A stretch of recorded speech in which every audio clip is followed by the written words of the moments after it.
Deuteronomy chapter 11.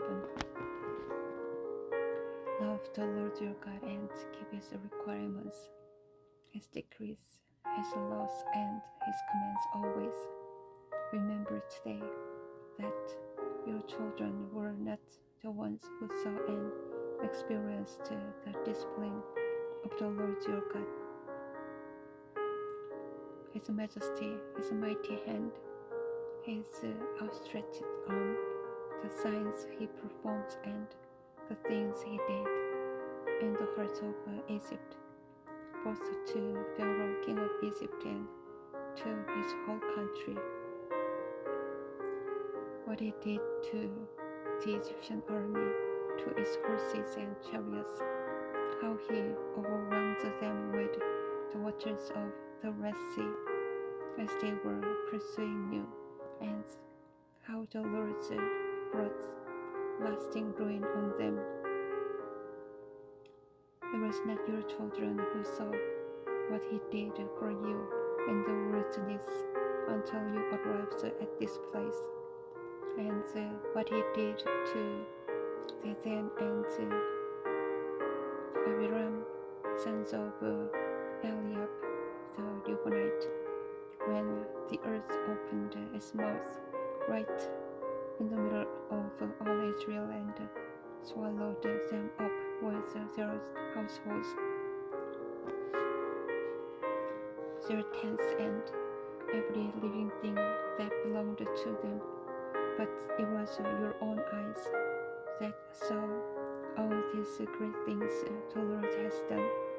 Observe therefore all the commands I am giving you today, so that you may have the strength to go in and take over the land that you are crossing the Jordan to possess, and so that you may live long in the land the Lord swore to your ancestors to give to them and their descendants, a land flowing with milk and honey.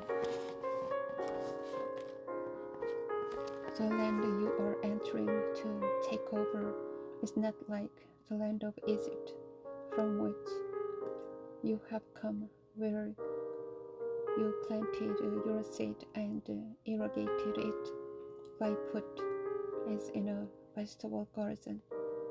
But the land you are crossing the Jordan to take possession of is a land of mountains and valleys that drinks rain from heaven.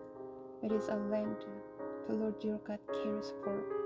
The eyes of the Lord your God are continually on it from the beginning of the year to its end. So if you faithfully obey the commands I am giving you today, to love the Lord your God and to serve him with all your heart and with all your soul, then I will send rain on your land in its season, both autumn and spring rains, so that you may gather in your grain, new wine, and olive oil. I will provide grass in the fields for your cattle, and you will eat and be satisfied. Be careful, or you will be enticed to turn away and worship other gods and bow down to them. Then the Lord's anger will burn against you, and he will shut up the heavens so that it will not rain, and the ground will yield no produce, and you will soon perish from the good land the Lord is giving you. Fix these words of mine in your hearts and minds. Tie them as symbols on your hands and bind them on your foreheads. Teach them to your children, talking about them when you sit at home and when you walk along the road, when you lie down and when you get up. Write them on the door frames of your houses and on your gates, so that your days and the days of your children may be many in the land the Lord swore to give your ancestors, as many as the days that the heavens are above the earth. If you carefully observe all these commands I am giving you to follow, to love the Lord your God, to walk in obedience to Him and to hold fast to Him, then the Lord will drive out all these nations before you, and you will dispossess the nations lesser and stronger than you. Every place where you set your foot will be yours.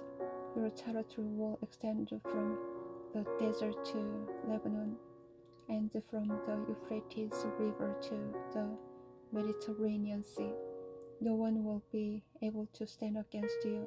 The Lord your God, as He promised you, will put the terror and fear of you on the whole land, wherever you go. See, I'm setting before you today a blessing and a curse. The blessing if you obey the commands of the Lord your God that I am giving you today. The curse if you disobey the commands of the Lord your God and turn from the way that I command you today by following other gods, which you have not known. When the Lord your God has brought you into the land you are entering to possess, you are to proclaim on Mount Gerizim the blessings and on Mount Ebal the curses. As you know, these mountains are